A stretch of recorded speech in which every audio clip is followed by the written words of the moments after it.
সরকারি অনুমোদনে এই স্বাস্থ্যকর্মীদের নিম্নমানের সুরক্ষা সামগ্রী সরবরাহ করতেন শাহেদ। পরিচিতির জোরেই সাবরিনার জালিয়াতি। সরকারিভাবে বাংলাদেশের বিভিন্ন হাসপাতালে যে সমস্ত প্রোটেক্টিভ গিয়ার বিতরণ করা হতো এর একটা বিশাল অংশ তার এই ভুয়া ফ্যাক্টরির নামে উনি বিতরণ করেছেন। সাবরিনা ডাক্তার হিসেবে তার যে পেজ দিল সে ক্যাপিটালাইজ করেছে এবং পরে বিভিন্ন প্রতারণার আশ্রয় নিয়েছে। হদিস নেই রিজেন্ট হাসপাতালকে দেয়া অর্ধ কোটি টাকার সরকারি যন্ত্রপাতির। দেয়া হলো কেন? সরকারি যন্ত্রপাতি সরকারি ডাক্তার নিয়ে চালাবে এরকম তো হতে পারে না। এটা হলে তো আমার সরকারি হাসপাতালগুলোতেই অনেক জায়গা আছে। দেখছিলেন প্রধান শিরোনাম। সন্ধ্যার সময় সঙ্গে আছে আমি ইমদাদুল হক। এবার অন্যান্য শীর্ষ সংবাদ।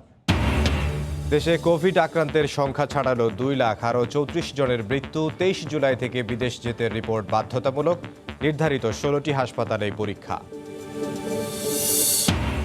বাজারে সাধারণ ঠান্ডা জ্বরের ওষুধ সংকট, সরবরাহ ঘাটতির অভিযোগ ফার্মেসি মালিকদের।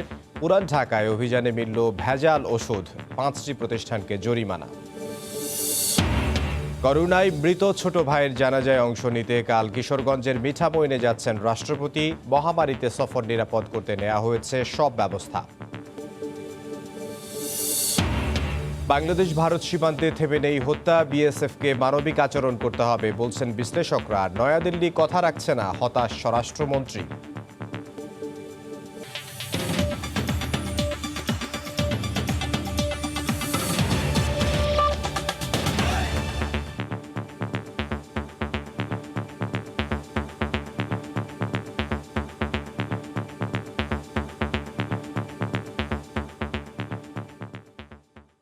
সরকারি অনুমোদন নিয়েই নিচু মানের কোভিড সুরক্ষা সামগ্রী সরবরাহ করতেন শাহেদ। ঝুঁকিতে ফেলেছেন চিকিৎসকদের। তাকে জিজ্ঞাসাবাদের তথ্য নিয়ে ব্রিফিংয়ে একথা জানায় ডিবি। চিকিৎসক হিসেবে প্রভাব খাটিয়েই সাবরিনা দুর্নীতি করতেন বলেও জানানো হয়। তাদের সহযোগিতাকারীদেরও আইনের আওতায় আনার হুঁশিয়ারি দেওয়া হয় ব্রিফিংয়ে। প্রতিদিনই বেরিয়ে আসছে রিজেন্ট গ্রুপের চেয়ারম্যান শাহেদের প্রতারণার নতুন নতুন তথ্য, যা দেখে বিস্মিত খোদ তদন্তকারী কর্মকর্তারাই।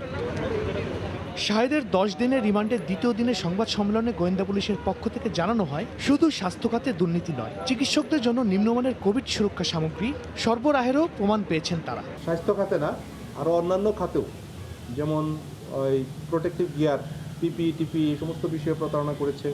তারপরে শিক্ষাক্ষেত্রেও তার কিছু প্রতারণার তথ্য পাচ্ছি। আলবার্ট গ্লোবাল ফ্যাক্টরিজ এই নামে উনি একটা গার্মেন্টস ফ্যাক্টরির অস্তিত্ব দেখিয়েছেন, যেটার আসলে বাস্তবে কোনো অস্তিত্ব নাই। সরকারিভাবে বাংলাদেশের বিভিন্ন হাসপাতালে যে সমস্ত প্রোটেক্টিভ গিয়ার বিতরণ করা হতো এর একটা বিশাল অংশ তার এই ভুয়া ফ্যাক্টরির নামে উনি বিতরণ করেছেন। এগুলি মানসম্মত না হওয়ার ফলে প্রাথমিক পর্যায়ে স্বাস্থ্যকর্মী যারা আক্রান্ত হয়েছে এই বলেও হয়তো পড়ে থাকতে পারে। JKG chairman doctor Sabrina Arif চৌধুরীর দ্বিতীয় দফার রিমান্ডের প্রথম দিনে জিজ্ঞাসাবাদের বিষয়ে পুলিশ জানায়, চিকিৎসক হিসেবে প্রভাব খাটিয়ে দুর্নীতি করতেন তিনি। সাবরিনা ডাক্তার হিসেবে তার যে পেজ দিল, স্বাস্থ্য অধিদপ্তরের সহ বিভিন্ন জায়গায় তার যে পরিচিতি, সেই পরিচিতি থেকে সে ক্যাপিটালাইজ করেছে এবং করে বিভিন্ন প্রতারণার আশ্রয় নিয়েছে। বিভিন্ন পর্যায়ে সংশ্লিষ্টতার ভিত্তিতেই সাবরিনা এবং শাহেদ প্রতারণা করতেন জানিয়ে তাদের সহযোগিতাকারীদেরও জিজ্ঞাসাবাদ করা হবে বলে জানান গোয়েন্দা পুলিশের ঊর্ধ্বতন এই কর্মকর্তা। শাহরিয়ার জামান দ্বীপ, সময় সংবাদ, ঢাকা। এদিকে হদিস মিলছে না রিজেন্ট হাসপাতালকে দেয়া প্রায় অর্ধ কোটি টাকা দামের দুটি সরকারি ডায়ালাইসিস ইউনিটের। করোনা চিকিৎসায় সরকারের দেয়া বিনামূল্যের যন্ত্রপাতি বাইরে বিক্রি করে দেওয়ার অভিযোগ উঠেছে। তাছাড়া চুক্তিতে না থাকলেও কেন যন্ত্রপাতি দেয়া হলো এমন প্রশ্ন তুলেছেন স্বাস্থ্য খাতের বিশেষজ্ঞরা। এসএন জুয়েলের রিপোর্ট। ভাঙা ফটক, ছড়িয়ে আছে জিনিসপত্র। কদিন আগেই চিকিৎসা প্রত্যাশীদের ভিড়ে সরব রিজেন্ট হাসপাতাল আজ ফাঁকা, আর ভিতরে প্রতারণার মহাযজ্ঞের চিহ্ন। বর্তমানে সিলগালা, উত্তরা ও মিরপুরের দুটি শাখায় 2-1 নিরাপত্তা কর্মী ছাড়া নেই কেউ। এর মধ্যে কেউ আসছিল আর না, শুধু র্যাবের লোক। সম্প্রতি সরকারি এক নথিতে দেখা যায়, রিজেন্ট হাসপাতালের সাথে স্বাস্থ্য অধিদপ্তরের চুক্তিতে স্পষ্ট করা না হলেও সেখানে প্রায় 1.5 কোটি টাকার যন্ত্রপাতি দিয়েছে কেন্দ্রীয় ওষুধাগার। প্রায় অর্ধ কোটি টাকার 2টি ডায়ালাইসিস মেশিন, একটি ওয়াটার ট্রিটমেন্ট প্ল্যান্ট, 2টি আইসিইউ ভেন্টিলেটর ও 2টি ডায়ালাইসিস বেড রয়েছে তার মধ্যে। হাসপাতাল বন্ধ ঘোষণার পর যন্ত্রপাতিগুলো ফেরত চায় তারা। স্বাস্থ্য মন্ত্রণালয়ে দেয়া এই চিঠির অনুলিপি দেওয়া হয়েছে প্রধানমন্ত্রীর কার্যালয় এবং স্বাস্থ্য অধিদপ্তরেও। প্রশ্ন উঠেছে বেসরকারি হাসপাতালে সরকারি যন্ত্রপাতি দেওয়ার যৌক্তিকতা নিয়ে।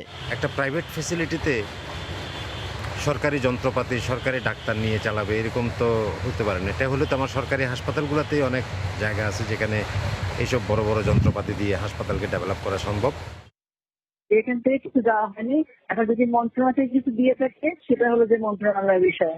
কিন্তু ৬ জুলাই র্যাবের অভিযানে মালামালের যে তালিকা করা হয় সেখানে রিজেন্টের 2টি হাসপাতালের কোনোটিতেই ডায়ালাসিস ইউনিট খুঁজে পাওয়া যায়নি। ওই সময়ে জালিয়াত শাহেদের করোনা আক্রান্ত বাবাকে ডায়ালাসিস সুবিধা না থাকায় রাজধানীর অন্য একটি হাসপাতালে ভর্তি করা হয়। সূত্র বলছে সরকারের দেয়া ডায়ালাসিসের যন্ত্রপাতি বাইরে বিক্রি করে দিয়েছে শাহেদ। এই বিষয়ে কেন্দ্রীয় ঔষধাগারের কেউ কথা বলতে রাজি হননি। তবে চলতি সপ্তাহে হাসপাতাল খুলে যন্ত্রপাতি ফিরিয়ে নেওয়ার উদ্যোগ নেওয়া হবে বলে জানা গেছে। পুরো হাসপাতালটি বর্তমানে সিলগালা করে রেখেছে আইন শৃঙ্খলা বাহিনী। তারা বলছে স্বাস্থ্য মন্ত্রণালয়ের চিঠি পাওয়া গেলে সরকারি যন্ত্রপাতি ফেরত পাঠানো হবে। একই সঙ্গে বিক্রি করে দেওয়া মালামাল উদ্ধারে নেওয়া হবে ব্যবস্থা। এহসান জুয়েল, সময় সংবাদ, ঢাকা। দেশে করোনা আক্রান্তের সংখ্যা 2 লাখ ছাড়ালো। আজ 10,923টি নমুনা পরীক্ষায় 2,709 জন শনাক্ত হয়েছেন। এছাড়া একদিনে আরও 34 জনের মৃত্যু হয়েছে। এ নিয়ে মারা গেলেন 2,581 জন, আর সুস্থ হয়েছেন 1,373 জন। করোনার সবশেষ পরিস্থিতি নিয়ে স্বাস্থ্য অধিদপ্তরের বুলেটিনটি বিশ্লেষণ করেছেন সহকর্মী আজহার লিমন। বিশ্ব স্বাস্থ্য সংস্থার মতে প্রতি 10 থেকে 30 জন রোগীকে পরীক্ষা করে যদি একজন রোগী শনাক্ত হয় তাহলে ধরে নেওয়া হয় টেস্টের সংখ্যা সন্তোষজনক। বাংলাদেশে 10 লাখ টেস্ট করে 2 লাখের বেশি রোগী পাওয়া গেছে এবং প্রতি 5 জনে একজন রোগী শনাক্ত হচ্ছে। গেল 24 ঘন্টায় নমুনা পরীক্ষা করা হয়েছে 10,923 জনের, যাদের মধ্যে করোনা শনাক্ত হয়েছে 2,709 জনের দেহে। গেল 24 ঘন্টায় মৃত্যুবরণ করেছেন 34 জন। এনাগাত মোট মৃত্যুবরণ করা রোগীর সংখ্যা দাঁড়ালো 2,581 জন। গেল 7 দিনে শনাক্তের হারটা 21 থেকে আমরা 25% মধ্যেই দেখছি। আজকে শনাক্তের হারটা আমরা দেখতে পাচ্ছি 24.80%। প্রথম 50,000 রোগীর সংখ্যা দাঁড়াতে প্রায় সময় লেগেছিল 3 মাস। এর পরের যে 16 দিন, সেই পরের 16 দিনে কিন্তু আরো 50,000 রোগী বেড়েছে। সবশেষ 1 মাসে কিন্তু আরো 1 লাখ রোগী বেড়েছে। আজ রোগীর সংখ্যা দাঁড়িয়েছে 2,02,066 জন। সব থেকে বেশি আক্রান্ত হচ্ছে 21 থেকে 30 এবং 41 থেকে 40 বছর বয়সী রোগীরা। মৃত্যুবরণ করা রোগীদের ক্ষেত্রে আমরা দেখতে পাচ্ছি যে 60 ঊর্ধ্ব রোগীরা সব থেকে বেশি মৃত্যুবরণ করছেন। আমরা দেখছি যে প্রতি 100 জন মৃত্যুবরণ করা রোগীর 40 জনই প্রায় 60 ঊর্ধ্ব। এবং আক্রান্তের দিক থেকে কিন্তু আবার যারা বয়সে প্রবীণ তাদের আক্রান্তের হারটা কম, 7%। তো বাংলাদেশে করোনা আক্রান্ত প্রতি 1000 রোগীর মধ্যে মৃত্যুবরণ করছেন 12 জনের মতো। এবং বিশ্বের প্রায় 215 দেশ এবং অঞ্চলের মধ্যে আক্রান্ত দেশ হিসাবে বাংলাদেশের অবস্থান 17তম। এই ছিল আজকের বিশ্লেষণে। এদিকে 23 জুলাই থেকে বিদেশ যেতে কোভিড পরীক্ষার রিপোর্ট বাধ্যতামূলক করা হয়েছে। নির্ধারিত 16টি সরকারি হাসপাতাল এবং প্রতিষ্ঠান থেকেই করাতে হবে এই পরীক্ষা। এক প্রেস বিজ্ঞপ্তিতে বিষয়টি নিশ্চিত করেছে বিমান বাংলাদেশ এয়ারলাইন্স। এছাড়াও বিজ্ঞপ্তিতে বলা হয় যাত্রার 72 ঘন্টা আগে কোনো নমুনা সংগ্রহ করা হবে না এবং যাত্রার 24 ঘন্টা আগে রিপোর্ট নেয়ার ব্যবস্থা করতে হবে। নমুনা প্রদানের সময় পাসপোর্ট সহ যাত্রীদের বিমান টিকিট ও পাসপোর্ট উপস্থাপন এবং নির্ধারিত ফি পরিশোধ করতে হবে। কোভিড-19 পরীক্ষার জন্য পরীক্ষাগার যে জেলায় অবস্থিত সে জেলার সিভিল সার্জন অফিসে স্থাপিত আলাদা বুথে তাদের নমুনা দেবেন। নমুনা দেওয়ার পর থেকে যাত্রার সময় পর্যন্ত সংশ্লিষ্ট ব্যক্তিকে আইসোলেশনে থাকতে হবে। সন্ধ্যার সময় আরও থাকছে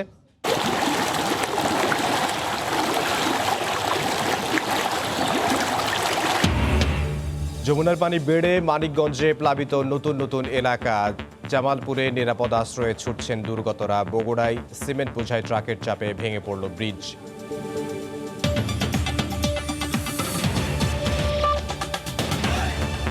বাজারে পাওয়া যাচ্ছে না সাধারণ ঠান্ডা জ্বরের ওষুধ। ফার্মেসিগুলো বলছে সরবরাহ না থাকায় বিক্রি করতে পারছেন না তারা। ওষুধ শিল্প সমিতি বলছে কোভিডের প্রাথমিক চিকিৎসায় এসব ওষুধের ব্যবহার বেড়ে গেলেও সরবরাহে ঘাটতি নেই। আর চিকিৎসকদের দাবি বেশি মুনাফার লোভে কৃত্রিম সংকট সৃষ্টি করা হয়েছে। নাজবুস সালেহের রিপোর্ট। হঠাৎ করে জ্বর, সর্দি, কাশি কিংবা গলা ব্যথার মতো সাধারণ নিত্য প্রয়োজনীয় ওষুধের সংকট দেখা দিয়েছে বাজারে। এসব রোগের চিকিৎসায় ব্যবহৃত নাপা, ফেক্সো, এইস, কেভি কিংবা রেক্সের মতো ঔষধের সংকট দেখা দিয়েছে। দোকানের পর দোকান ঘুরে কাঙ্ক্ষিত ওষুধ না পেয়ে দুর্ভোগে সাধারণ মানুষ। 4-5টা দোকানেই নাপা, প্যারাসিটামল এবং ফেক্সোফেনাডিন এই গ্রুপের ওষুধ খুঁজছি, সবাই বলতেছে নাই। ফার্মেসি মালিকরা বলছেন, করোনা প্রাদুর্ভাবের শুরু থেকে চাহিদার তুলনায় সরবরাহের ঘাটতি থাকায় বেড়েছে সংকট। গত 2 মাস ধরে আমরা কাস্টমারদেরকে দিতে পারতেছি না। পুরো প্যারাসিটামল গ্রুপ নাপা এক্সটেন্ড সব দিচ্ছে না কোম্পানি। ঔষধ শিল্প সমিতির দাবি, স্বাভাবিক আছে সরবরাহ, বরং মানুষ আতঙ্কিত হয়ে নিত্যপণ্যের মতো এসব ওষুধও মজুত করছেন, ফলে বেড়েছে সংকট। 10 বাক্স একটা দোকানের চাহিদা ছিল, 10 বাক্স দিছে হয়তো 7 দিন যেত, ওই অত দেখা গেল যে 10 বাক্স 2 জন লোক এসে কিনে নিয়ে গেল। আর কোভিড চিকিৎসকরা বলছেন, অধিক মুনাফার লোভে কৃত্রিম সংকট তৈরি করা হয়েছে। বাজার নিয়ন্ত্রণে কোনো সমস্যা আছে কিনা, ওষুধ কোম্পানিগুলোর প্রয়োজন উদ্যোগের কোনো অভাব আছে কিনা, সেই বিষয়টি দেখা দরকার। ওষুধের প্রাপ্যতা নিশ্চিত করতে ঔষধ প্রশাসন অধিদপ্তরকে আরও কার্যকর ভূমিকা পালনের তাগিদ সাধারণ মানুষের। নাজমুস সালেহী, সময় সংবাদ, ঢাকা। পুরান ঢাকার বাবুবাজারে আলিমিয়া চেয়ারম্যান মেডিসিন মার্কেটে অভিযান চালিয়ে প্রচুর পরিমাণ অনুমোদনহীন ও মেয়াদ উত্তীর্ণ ওষুধ জব্দ করা হয়েছে। এ সময় অবৈধ ওষুধ রাখার দায়ে একজনকে 2 বছরের বিনাশ্রম কারাদণ্ড এবং 5টি প্রতিষ্ঠানকে 7 লাখ টাকা জরিমানা করা হয়। রাজধানীর বাবুবাজার এলাকার দেওয়ান সাহেব লেনের আলিমিয়া চেয়ারম্যান মেডিসিন মার্কেটের দোকানে দোকানে রাখা বিভিন্ন নামি দামি কোম্পানির মেয়াদ উত্তীর্ণ ও ভেজাল ওষুধ, এমনকি 2 বছর আগে উৎপাদন বন্ধ করে দেয়া ওষুধও বিক্রি হচ্ছিল সেখানে। গোপন সংবাদের ভিত্তিতে শনিবার দুপুর থেকে নির্বাহী ম্যাজিস্ট্রেট পলাশ কুমার বসুর নেতৃত্বে অভিযান চালিয়ে অনুমোদনহীন ও মেয়াদ উত্তীর্ণ ওষুধ জব্দ করেন ভ্রাম্যমাণ আদালত। আমরা জানি অনুমোদন আছে, এখন স্যার বলছে যে এটার অনুমোদন নাই, তাহলে এটা এর বাইরে তো আমরা জানি না স্যার। তবে ওষুধ প্রশাসন অধিদপ্তরের সহকারী পরিচালক বলেন, এরা এমন ওষুধ বাজারে এনেছে যেগুলোর উৎপাদনই বন্ধ। ওষুধ ফার্মেসি যখন আপনি ব্যবসা করবেন, একজন ফার্মাসিস্ট থাকে, সে সবসময় সচেতন হইবে যে ওষুধ কোম্পানি থেকে ওষুধ কিনবে, সে ইনভয়েস নিয়ে কিনবে। অনুমোদনহীন নকল ভেজাল ওষুধ রাখার দায়ে একজনের কারাদণ্ড, একটি প্রতিষ্ঠান সিলগালা ও 5টি প্রতিষ্ঠানকে 7 লাখ টাকা জরিমানা করার কথা জানান ম্যাজিস্ট্রেট। 5টি প্রতিষ্ঠানকে সর্বোচ্চ 7 লক্ষ টাকা জরিমানা করা হয়েছে এবং আরেকটি প্রতিষ্ঠান যেটা মিজান মেডিকেল হল, যেখানে আমরা একটা ভেজাল অনুমোদনের নকল ওষুধের গোডাউন পেয়েছি। জানুর রহমানকে কিন্তু 2 বছরের বিনাশ্রম কারাদণ্ড প্রদান করা হয়েছে। জীবন রক্ষাকারী এসব ওষুধের নকল ভেজাল ঠেকাতে ভ্রাম্যমাণ আদালতের অভিযান অব্যাহত রাখার কথাও বলেন তিনি। প্রসূন আশিস, সময় সংবাদ। রাষ্ট্রপতির ছোট ভাই আব্দুল হাইয়ের জানাজা রোববার নিজ জেলা কিশোরগঞ্জে অনুষ্ঠিত হবে। জানাজায় অংশ নিতে মিঠামইনে যাবেন রাষ্ট্রপতি মোহাম্মদ আব্দুল হামিদ।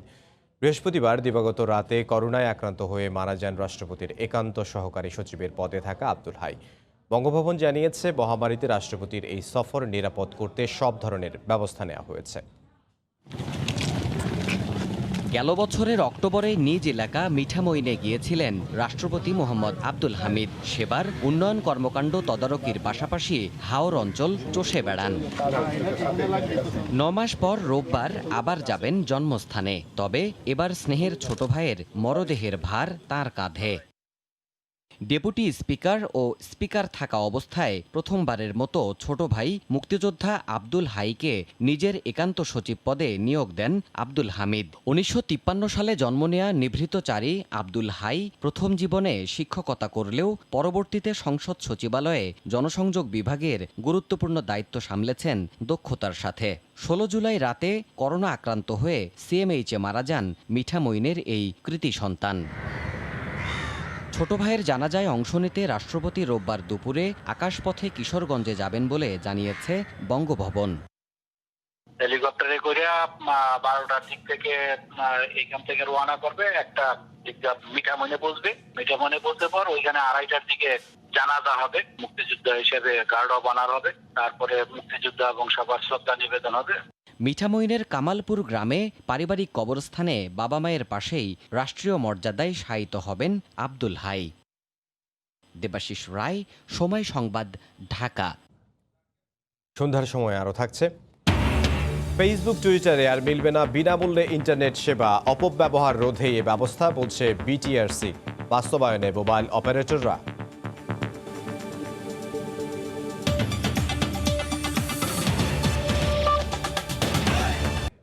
যমুনার পানি বাড়ায় মানিকগঞ্জে নতুন নতুন এলাকা প্লাবিত হয়েছে। এদিকে জামালপুরে পানিবন্দী হয়ে পড়েছে কয়েক লাখ মানুষ। দেখা দিয়েছে বিশুদ্ধ পানি ও খাদ্য সংকট। জেলা প্রতিনিধিদের পাঠানো তথ্য ও ছবি নিয়ে রিপোর্ট। মানিকগঞ্জের জোনতা এলাকা, রাস্তা গড়িয়ে বন্যার পানি প্রবল বেগে ঢুকছে লোকালয়ে। বানের তোড়ে ভেঙে গেছে দৌলতপুর আমতলী আঞ্চলিক সড়কের বিভিন্ন অংশ। যমুনার পাশাপাশি হুহু করে বাড়ছে পদ্মার পানিও। দৌলতপুর, ঘিওর ও হরিরামপুর সহ 4 উপজেলার বিভিন্ন স্থানে বন্যার পানিতে তলিয়ে গেছে বসতঘর। পানির জন্য কষ্ট হইতেছে, ছোট বাচ্চা নিয়ে থাকা কষ্ট। সরকারের কিছু দিলে আমরা, কেউ পাবলিক কিছু দিলে আমরা খায়া বাঁচতে পারি। 70 ঊর্ধ্ব দেলোয়ারা খাতুন গলা পানিতে ডুবে থাকা বাড়িতে 4 দিন না খেয়ে থেকে আশ্রয় নিয়েছেন জামালপুরের দেওয়ানগঞ্জের গাবতলী রেল লাইনের খোলা আকাশের নিচে। পরে উপজেলা নির্বাহী কর্মকর্তার সহায়তায় ঠাঁই হয় স্থানীয় এক কাউন্সিলরের বাড়িতে। 4 দিন আগুন ধরে না, পানি।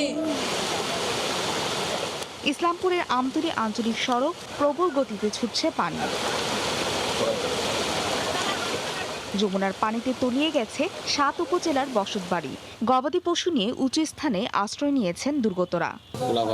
চলা কঠিন অবস্থা, গরু কি খেলে আর আমরা কি খাই। পদ্মার ভাঙনে বিলীন হয়ে গেছে চাঁদপুরের রাজরাজেশ্বর ইউনিয়নের একমাত্র আশ্রয় কেন্দ্রটিও। এছাড়া শরীয়তপুর, সুনামগঞ্জ, মুন্সিগঞ্জ, গাইবান্ধা সহ বেশ কয়েকটি জেলায় বন্যা পরিস্থিতির অবনতি হয়েছে। ফারিয়া ফারজানা, সময় সংবাদ। এদিকে বন্যায় মাটি সরে যাওয়ায় মাল বোঝাই ট্রাকের চাপে ভেঙে পড়েছে বগুড়ার সারিয়াকান্দি সড়কের শাহবাজপুর বেইলি ব্রিজ। এতে বগুড়া সারিয়াকান্দি সড়কে যান চলাচল বন্ধ হয়ে গেছে। সকাল থেকে বিকল্প পথে চলাচল করতে হচ্ছে সাধারণ মানুষকে। বিস্তারিত মাজিদুর রহমানের রিপোর্টে। শনিবার সকালে 37 টন ওজনের 750 বস্তা সিমেন্ট নিয়ে বগুড়া থেকে সারিয়াকান্দি যাওয়ার পথে ব্রিজের উপর ট্রাকটি ওঠার পরেই ভেঙে পড়ে। এই অবস্থায় এলাকার মানুষ যাতায়াতে চরম দুর্ভোগে পড়েছে। ছোট একটা ব্রিজ, কিন্তু কত লোড পর্যন্ত এখানে নেওয়া যাবে বা ধারণ ক্ষমতা কতটুকু, এই বিষয়ে কোনো সাইনবোর্ড এখানে ছিল না। বগুড়া সারিয়াকান্দির একটা মেন রোড, হঠাৎ করে ব্রিজটা ভাঙে পড়ার কারণে আমাদের এখন জনগণের খুব ভোগান্তির মধ্যে আমরা আছে। অতিরিক্ত বোঝাইয়ের কারণে ব্রিজটি ভেঙে পড়েছে। অতি দ্রুত মেরামতের দাবি জনপ্রতিনিধির। অতিরিক্ত বোঝাই বা অতিরিক্ত লোডের কারণে ব্রিজটা ভেঙে গেছে, খুব তাড়াতাড়ি যত দ্রুত সম্ভব ব্রিজটা মেরামতের জরুরি দরকার। 750 বস্তা ওজনের সিমেন্ট বোঝাই ট্রাকটি ব্রিজের উপর ওঠায় এমন দুর্ঘটনা। এ ব্যাপারে মামলার প্রস্তুতি চলছে বলে জানান গাবতলী থানার উপপরিদর্শক। 750 বস্তা একটা চালান আছে, সেই চালান নিয়ে সিমেন্ট নিয়ে আসছে। সেই তার প্রেক্ষিতে এই ব্রিজ থেকে ব্রিজটা ভেঙে যায়। আমরা এর আইনগত ব্যবস্থা নিব। বগুড়া সারিয়াকান্দি সড়কে প্রতিদিন শত শত ট্রাক এবং বিভিন্ন যানবাহন চলাচল করে এই পথে। এই এলাকার জনগণের বসবাস প্রায় 5 লাখ। বগুড়া থেকে মাজিদুর রহমান, সময় সংবাদ। বিরোধ না থাকলেও বাংলাদেশ ভারত সীমান্তে থেমে নেই হত্যা। গেল 6 মাসেই 25 বাংলাদেশি প্রাণ হারিয়েছেন ভারতীয় সীমান্তরক্ষী বাহিনী বিএসএফ এর গুলিতে, আর নির্যাতনের শিকার হয়েছেন আরও অন্তত 50 জন। ভারতীয় বিশ্লেষকরা বলছেন মানবিক আচরণ করতে হবে বিএসএফকে, পাশাপাশি সীমান্তে নিষিদ্ধ করা জরুরি মরণাস্ত্রের ব্যবহারও। আর বারে বারে অভিযোগের পরও নয়াদিল্লি কথা রাখছে না বলে মন্তব্য স্বরাষ্ট্রমন্ত্রীর। বিস্তারিত সৈয়দ ইফতেখারের রিপোর্টে। ভারতের চারপাশে যে কটি দেশের সীমান্ত রয়েছে তার মধ্যে সবচেয়ে নির্দিষ্ট ও বিরোধহীন সীমান্ত বাংলাদেশের সঙ্গে। তবুও এই সীমান্তে হত্যার সংখ্যা সবচেয়ে বেশি। প্রতি বছরই প্রাণ যায় বহু নিরীহ বাঙালির। ভারতীয় স্বরাষ্ট্র মন্ত্রণালয়ের দাবি, গরু ব্যবসা ও চোরাকারবারি বন্ধ করতে কঠোর অবস্থানে তারা। তাই ভারতীয় বিশ্লেষকদের পরামর্শ, সীমান্তে অস্ত্রের ব্যবহার বন্ধ করা এখন সময়ের দাবি। হিউম্যান ওয়েতে পদ্ধতিতে বর্ডার ম্যানেজ করা উচিত। আমার মনে হয় না যে ফায়ার পাওয়ার ইউজ করে এবং মানুষজনকে গুলি করে কোনো ধরনের বর্ডার ম্যানেজমেন্ট করা সম্ভব। গেল 1 দশকে 300-র বেশি বাংলাদেশিকে হত্যা করেছে বিএসএফ। বেসরকারি হিসেবে এই সংখ্যাটা আরও বেশি। স্বরাষ্ট্রমন্ত্রী জানান, বারে বারে বলার পরও এই বিষয়টির কোনো সুরাহা হচ্ছে না। মাঝে মাঝে সেই ধরনের ভুল বুঝাবুঝি হচ্ছে। তো হাই কমিশনার সাহেব আসছিল, আমরা এই নিয়ে খোলামেলা আলাপ করেছি। মিনিস্ট্রিয়াল লেভেলে যে আমাদের সঙ্গে কথা হয়েছিল, এইটা কমায় নিয়ে আসবে। কমেনি, মানে সমানই কমেনি আর কি। এটা নিয়ে আমরা উদ্বেগ প্রকাশ করেছি। আন্তর্জাতিক সম্পর্ক বিশ্লেষকরা বলছেন, সীমান্ত হত্যা বন্ধ না হলে দক্ষিণ এশিয়ার সংকটময় প্রেক্ষাপটে ঢাকা নয়াদিল্লি সম্পর্কের অবনতি হতে পারে। আমাদেরকে প্রতিশ্রুতি দেওয়া হয়েছে জনসমক্ষে যে এই হত্যাকাণ্ডের ঘটনা গ্রহণযোগ্য নয় এবং এটাকে শূন্যের খাতে আনা হবে। আজ অবধি কিন্তু সেই শূন্যের খাতে আসেনি। পাকিস্তান, চীন ও নেপালের সঙ্গে ভারতের তীব্র উত্তেজনা চলছে। তবুও ওই সীমান্তগুলোতে ভারত গুলি চালিয়ে সাধারণ মানুষকে হত্যা করে না। সৈয়দ ইফতেখার, সময় সংবাদ। ফেসবুক, টুইটার সহ সামাজিক যোগাযোগ মাধ্যম ব্যবহারে গ্রাহকদের বিনামূল্যে ইন্টারনেট সেবা পাওয়ার সুযোগ বন্ধ করল বিটিআরসি। নিয়ন্ত্রণ সংস্থার যুক্তি, গ্রাহকদের অপব্যবহার রোধ এবং টেলিকম সেবায় শৃঙ্খলা আনতে এমন উদ্যোগ। এরই মধ্যে নির্দেশনা বাস্তবায়ন শুরু করেছে মোবাইল অপারেটররা। শুভ খানের রিপোর্ট। করোনাকালে ঘরবন্দি সময়ের আয়তনটা যেমন বেড়েছে, তেমনি বেড়েছে মানুষের অনলাইনে বিচরণ। গ্রাহক ধরতে অনেক সময়ই বিনামূল্যে কিংবা স্বল্প মূল্যের প্যাকেজ দেওয়ার প্রতিযোগিতায় জড়াচ্ছেন সেবাদাতারা। এসব বন্ধের কথা বলেই এবার ফেসবুক, টুইটার সহ সামাজিক যোগাযোগ মাধ্যম ব্যবহারে বিনামূল্যে বা স্বল্প মূল্যের ইন্টারনেট সেবায় নিষেধাজ্ঞা দিয়ে মোবাইল অপারেটরদের কাছে চিঠি পাঠিয়েছে বিটিআরসি। পর্নোগ্রাফি এসে পড়তেছে, প্রধানমন্ত্রী মরে গেল, রাষ্ট্রপতি মরে গেল, এইসব মেয়েগুলো আসছে। আমরা একটা চিঠি দিয়েছি সবাইকে যেন এই সোশ্যাল মিডিয়ার অপপ্রচারগুলো বন্ধ হয়। নিয়ন্ত্রক সংস্থার নির্দেশনা বাস্তবায়ন শুরু করেছে মোবাইল অপারেটররাও। আমাদের রেভিনিউর 0.5%-এর বেশি আমরা কোনো প্রমোশন খাতে ব্যয় করতে পারবো না। সেগুলো কিন্তু এমনিতেই খুব রেস্ট্রিক্টেড এই বাজেটের কারণে। আমরা কিন্তু এই অফারগুলো দিতে পারতাম না এমনিতেই। বিটিআরসির ইনস্ট্রাকশন আমরা মেনে ইমপ্লিমেন্ট করে দিয়েছি। চলতি অর্থবছরের বাজেটে বাড়তি সম্পূরক শুল্ক আরোপ করায় বেড়েছে মোবাইলে ইন্টারনেট খরচ। ভ্যাট জটিলতায় ব্রডব্যান্ড ইন্টারনেটের দামও বাড়ানোর ঘোষণা দিয়েছে সেবাদাতারা। এর মধ্যেই এমন নির্দেশনা। শুভ খান, সময় সংবাদ, ঢাকা। এ পর্যায়ে শীর্ষ সংবাদ জানিয়ে দিচ্ছে আরেকবার। স্বাস্থ্য কর্মকর্তাদের অনুমোদনেই বাজে সুরক্ষা সামগ্রী সরবরাহ করতেন শাহেদ। পরিচিতির জোরেই সাবরিনার জালিয়াতি। ব্রিফিংয়ে ডিবি, হদিস নেই রিজেন্টকে দেয়া দাবি সরকারি যন্ত্রপাতি। দেশে কোভিড আক্রান্তের সংখ্যা ছাড়ালো 2 লাখ, আরও 34 জনের মৃত্যু। 23 জুলাই থেকে বিদেশ যেতে রিপোর্ট বাধ্যতামূলক। নির্ধারিত 16টি হাসপাতালেই পরীক্ষা। বাজারে সাধারণ ঠান্ডা জ্বরের ওষুধ সংকট, সরবরাহ ঘাটতির অভিযোগ ফার্মেসি মালিকদের। পুরান ঢাকায় অভিযানে মিলল ভেজাল ওষুধ, 5টি প্রতিষ্ঠানকে জরিমানা। এই ছিল সন্ধ্যার সময়ে। আপনার মোবাইলে সময় সংবাদ দেখতে ও সব খবর পেতে ডাউনলোড করুন সময় অ্যাপ আর সঙ্গে থাকুন সময়ের।